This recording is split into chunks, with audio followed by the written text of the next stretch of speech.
अस्सलाम वालेकुम दोस्तों। आज मैं एक नए टॉपिक के साथ आप दोस्तों की खिदमत में हाजिर हूँ। आज का जो टॉपिक है बहुत ही अहम टॉपिक है। आज का जो टॉपिक है वो बे औलाद हज़रात के लिए बहुत ही अहम है और बहुत ही ख़ास है। अल्लाह ताला की रहमत से कभी भी मायूस नहीं होना चाहिए। अल्लाह ताला जब हज़रत इब्राहीम अलैहिस्सलाम को बुढ़ापे में औलाद दे सकता है तो इंशाअल्लाह सबको दे सकता है। उम्मीद और कोशिश इंसान करता है लेकिन देने वाली ज़ात अल्लाह ताला की है, तो अल्लाह ताला पर मुकम्मल भरोसा रखें। ऐसी ही एक कोशिश हमने की है उन बे औलाद हज़रात के लिए जो इस मसाइल का शिकार हैं। और ये अमल उन औरतों के लिए है जिनका हमल कायम नहीं रहता, हमल ज़ाया हो जाता है, तो उनका हमल कायम रखने के लिए अमलियात का आज़मुदा नुस्ख़ा आप दोस्तों के साथ शेयर कर रहे हैं। इंशाअल्लाह अगर आप मुकम्मल यकीन के साथ इसको करेंगे तो इंशाअल्लाह जल्द ही औरत को हमल हो जाएगा। वो कौन-सा अमल है आइए आपको बताते हैं।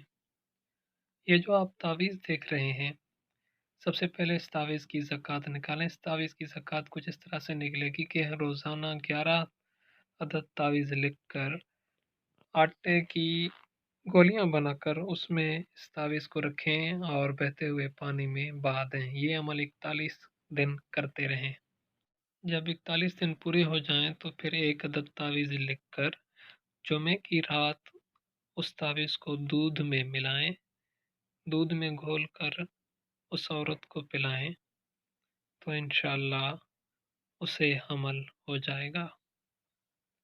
याद रखें कि जब ये अमल आप शुरू करें इसकी ज़कात का, तो नए चाँद पर एतवार या पीर के दिन इसकी ज़कात का काम शुरू करें।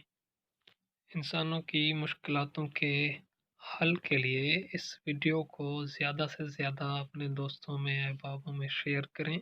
वीडियो के शेयर करने से शायद किसी इंसान का भला हो जाए और वो आपको दुआ दे। हमारे इस चैनल को सब्सक्राइब करें और बेल आइकन को प्रेस कर दें ताकि आने वाली तमाम वीडियोज़ आप तक बर वक्त पहुँच सकें। अगर आप अमलियात को मुकम्मल सीखना चाहते हैं, समझना चाहते हैं, तो अमलियात को सीखने और समझने का मुकम्मल कोर्स उसकी तमाम इकसात हमने अपने डिस्क्रिप्शन में दे दी हैं। आप हर इकसात को उसके लिंक पर क्लिक करके देख सकते हैं। तो मिलते हैं आने वाली किस्त में।